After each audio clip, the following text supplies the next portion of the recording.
Hi hello നമസ്കാരം. ഇന്ന് ഞാൻ ഉണ്ടാക്കുന്ന രീതിയിൽ ഫ്രൈഡ് റൈസിൻ്റെ റെസിപ്പിയാണ് നിങ്ങളെ കാണിക്കുന്നത്.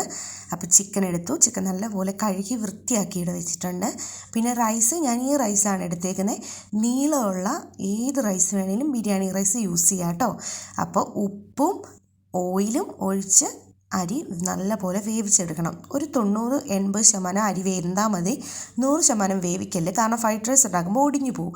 അപ്പോൾ നമുക്ക് വീണ്ടും കുക്ക് ചെയ്യുന്നതുകൊണ്ടാണ് ഇപ്പോൾ കുക്ക് ചെയ്യുമ്പോൾ 90 മതി എന്ന് പറഞ്ഞത്. അപ്പോൾ അത് വെള്ളം ഊറ്റി വെന്ത് കഴിഞ്ഞ് വാർത്ത് ഇങ്ങനെ വെച്ചേക്കുന്നു. ചിക്കൻ അരപ്പ് തിരുമ്മി വെച്ചേക്കുവാണ്. ഉപ്പ്, മഞ്ഞൾപ്പൊടി, കുരുമുളക്, എരിവുള്ള മുളക് പൊടി, കാശ്മീരി മുളക് പൊടിയും അല്പം ചിക്കൻ മസാലയും ഇത്രയും സാധനങ്ങൾ ചേർത്താണ് ഞാനിവിടെ ചിക്കൻ അരപ്പ് തിരുമ്മി വെച്ചേക്കുന്നത്. ഇത് റെസ്റ്റ് ചെയ്യാനിവിടെ വെക്കണം. വറുത്തിട്ടാണ് നമ്മൾ ഉണ്ടാക്കുന്നത്. പിന്നെ ഇനി നമുക്ക് വെജീസ് എല്ലാം കട്ട് ചെയ്ത് വെക്കണം. അപ്പോൾ ഞാനിവിടെ വെജീസായിട്ട് എടുത്തേക്കുന്നത് ക്യാരറ്റ്, 2 ടൈപ്പ് ക്യാബേജ്, പിന്നെ എടുത്തേക്കുന്നത് സ്പ്രിംഗ് ഓണിയൻ കട്ട് ചെയ്തിട്ടുണ്ട്, ക്യാപ്സിക്കം 3 ടൈപ്പ് ക്യാപ്സിക്കം. നിങ്ങളുടെ കയ്യിലുള്ള വെജീസ് എടുത്താൽ മതി, ഇതിലേതെങ്കിലും. അപ്പോൾ ചിക്കൻ അരപ്പൊക്കെ അപ്പോഴത്തേക്കും റെഡിയായി പിടിച്ച് അപ്പോഴത്തേക്കും എണ്ണ ഒഴിച്ചു. എണ്ണ ഇവിടെ സൺഫ്ലവർ ഓയിലാട്ടോ ചിക്കൻ വറുക്കാനും എടുത്തേക്കുന്നത്. എന്നിട്ട് ചിക്കൻ വറുത്തെടുക്കണം. എന്നിട്ട് ഇതുപോലെ പൊടിയായിട്ട് ചിക്കൻ കട്ട് ചെയ്തെടുത്തു. അത് കഴിഞ്ഞ് നമുക്കിത് ഉണ്ടാക്കാനുള്ള പാത്രം വെച്ച് അതിലേക്ക് സൺഫ്ലവർ ഓയിൽ ഒഴിച്ചു കൊടുക്കണമെന്ന് പറയുന്നത്. വെളിച്ചെണ്ണ ഫ്രൈഡ് റൈസിന് വേറൊരു ടേസ്റ്റാണ് തരുന്നത്. അപ്പോൾ ഇങ്ങനെയുള്ള ഏതെങ്കിലും ഓയിലാണ് ഫ്രൈഡ് റൈസ് ഉണ്ടാക്കി കൊടുക്കുമ്പോൾ രുചി കൂടുതൽ വരുന്നത്.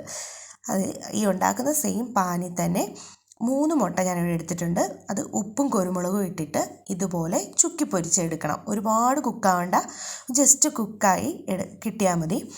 അപ്പം നമുക്ക് ഇത് നന്നായിട്ട് ചുക്കി പൊരിച്ച് വേറൊരു പാത്രത്തിലോട്ട് മാറ്റി വെച്ചിട്ട് ഈ സെയിം പാത്രത്തിൽ തന്നെ നമുക്ക് ഫ്രൈഡ് റൈസ് റെഡിയാക്കിയാൽ മതി. വേറെ പാത്രം ഒന്നും എടുക്കണ്ട, എല്ലാം ഒറ്റ പാത്രത്തിൽ തന്നെ. പിന്നെ ഫ്രൈഡ് റൈസ് ഉണ്ടാക്കുമ്പോൾ ശ്രദ്ധിക്കേണ്ടത് ഫുൾ തീയെ വെച്ച് തന്നെ പടപടാന്ന് കുക്ക് ചെയ്തെടുക്കണം കേട്ടോ. തീ കുറച്ച് വെച്ച് ഒത്തിരി ഓവർ കുക്കായി പോകരുത്. പെട്ടെന്ന് കുക്ക് ചെയ്തെടുക്കേണ്ട സാധനമാണ് ഫ്രൈഡ് റൈസ്. വെജീസൊക്കെ ആണെങ്കിലും പെട്ടെന്ന് വെന്തിടണം. അപ്പോൾ ഓയിൽ ഒഴിച്ചു, പൊടിയായിട്ട് അരിഞ്ഞ് വെളുത്തുള്ളി ഇട്ട് കൊടുത്ത് വെളുത്തുള്ളി ഒന്ന് പച്ചമണം മാറുമ്പോഴത്തേക്കും നമുക്ക് ഈ അരിഞ്ഞ് വെച്ചിരിക്കുന്ന വെജീസ് ഇട്ട് കൊടുക്കണം.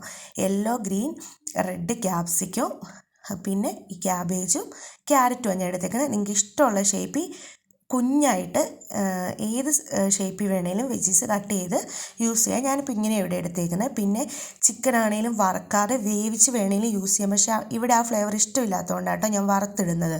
അതിനുശേഷം ചിക്കനും കൂടി ഇട്ട് പിന്നെ അമേരിക്കൻ ഗാർഡിൻ്റെ ടൊമാറ്റോ കെച്ചപ്പാണ് ഞാനിവിടെ യൂസ് ചെയ്തേക്കുന്നത്. കെച്ചപ്പ് ഏത് വേണേൽ യൂസ് ചെയ്യാം. ഇവിടെ എനിക്ക് അമേരിക്കൻ ഗാർഡിൻ്റെ എല്ലാം നന്നായിട്ട് തോന്നി. പിന്നെ സോയാ സോസും വേണം. അത് ഞാൻ അമേരിക്കൻ ഗാർഡൻ്റെ തന്നെയാണ് എടുത്തേക്കുന്നത്. പിന്നെ ഞാനിതിൽ ഒഴിച്ചേക്കുന്നത് ഫിഷ് സോസാണ്. എനിക്ക് ആ ഫ്ലേവർ ഇവിടെ എല്ലാവർക്കും ഇഷ്ടമാണ് ചോദിച്ചാൽ നിങ്ങൾക്ക് വേണമെങ്കിൽ ചോദിച്ചാൽ മതി, നിർബന്ധമില്ല. അതിനുശേഷം അതെല്ലാം ഒഴിച്ച് മിക്സ് ചെയ്ത് റൈസും ഇട്ട് അതും മിക്സ് ചെയ്തിട്ട് പിന്നെ ഈ സ്പ്രിംഗ് ഓണിയൻ ഇട്ട് കൊടുക്കണം. ഉള്ളിയുടെ പൂവാട്ടോ, ഉള്ളിത്തണ്ട് അതാണേ. അതിനുശേഷം എല്ലാം നന്നായിട്ട് ഇളക്കി മിക്സ് ചെയ്ത് ലാസ്റ്റ് വീണ്ടും കുറച്ച് കുരുമുളക് പൊടിയും കൂടി ഇട്ട് കൊടുക്കാം. ഉപ്പ് വേണേ നോക്കണം, എന്നിട്ട് ഉപ്പും ആവശ്യത്തിനുള്ളത് ഇട്ട് കൊടുക്കണം. അപ്പം അങ്ങനെ നമ്മുടെ ഫ്രൈഡ് റൈസ് റെഡിയായി. എല്ലാവരും ട്രൈ ചെയ്ത് നോക്കണം. അപ്പോൾ ഇന്നത്തെ വീഡിയോ അത്രയേ ഉള്ളൂ. Tata, bye, see U.